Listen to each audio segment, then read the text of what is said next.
Hello, I'm Kyle Luscher. This is my upload for my primary source paper number 3. So, my primary source paper is on the prohibition of alcohol. So, to start with, my primary source was on the laws and everything having to do with laws in the prohibition area. So, what I first came up with when reading this is what the layout was of it. There was the events leading to it, what happened in these events, and then events leading to other events that happened in it. It was pretty much just boom, boom, information, kind of an opinion, boom, boom, information, and leading to events. So to start with, it had to do a lot with in the very beginning about crime. So crime in the Prohibition was on the rise because the demand for alcohol was up. So demand for crime was up because it was illegal to obtain alcohol. So crime up, alcohol up. It's where the money was apparently for the mobsters. That's why they got into the alcohol, because it was now illegal. So they were the ones that were available to do it. So the mobsters rose up, criminals rose up. Everyone's heard about Al Capone. This is when he came into play. I'm not going to go too much into that, but it's a common name you know if you think of mobsters. And then it led to the temperance movement, and how the temperance movement led to the prohibition. So what I found about the temperance movement is that the temperance movement was not necessarily cutting alcohol out of everyone's lives every day. It was about the moderation of alcohol for the most part. Everyone in the temperance movement was kind of labeled as a dry, but some weren't necessarily dries.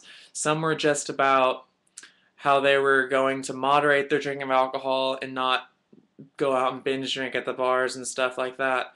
They want to have sip on wine and whatnot and be responsible about it. That's the temperance movement, which sounds great to me. It sounds like the wise way to go. But then again, the temperance movement, there's also people that were just completely against it. They were called the dries. The dries were completely against alcohol consumption in any way, shape, or form, which is where the government got the idea of the prohibition from. So the temperance movement did lead to the prohibition, but it wasn't necessarily the whole. It wasn't necessarily the exact idea of the temperance was not necessarily the 18th Amendment. The 18th Amendment was the ideas of the dries and the temperance movement, where it was completely illegal to sell alcohol, it was illegal to obtain alcohol, it was illegal to have it, just like the dries had thought. So this kind of led to society changing, whereas the temperance movement, everyone that was involved in that was kind of split in two. Now the ones that were moderate drinkers, that were smart about it, they got cut and put into the criminal side because they were breaking the law. They were the lawbreakers now. So the only real people left on each side were people that drank and didn't drink. There was no, oh, I'm occasional drinking. No, that wasn't in society anymore. You were either a criminal drinker or you were uh, pretty much highly religious and just did not drink at all because you followed the laws and you're such a law-abiding citizen. Nothing wrong with that. Nothing wrong with the other one as well.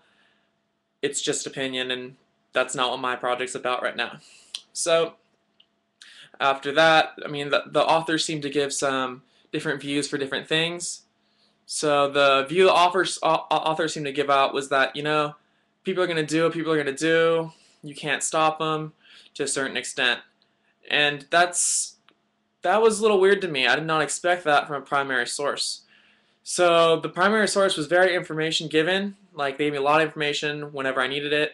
Exactly what they formed me somewhat of an idea on the subject, and they tried to get me to think their idea, which was what I had just said. People are going to change the course of history based on what they want, and government can't always control us, and we kind of control the government in a little bit of way, or in the primary source more than we think.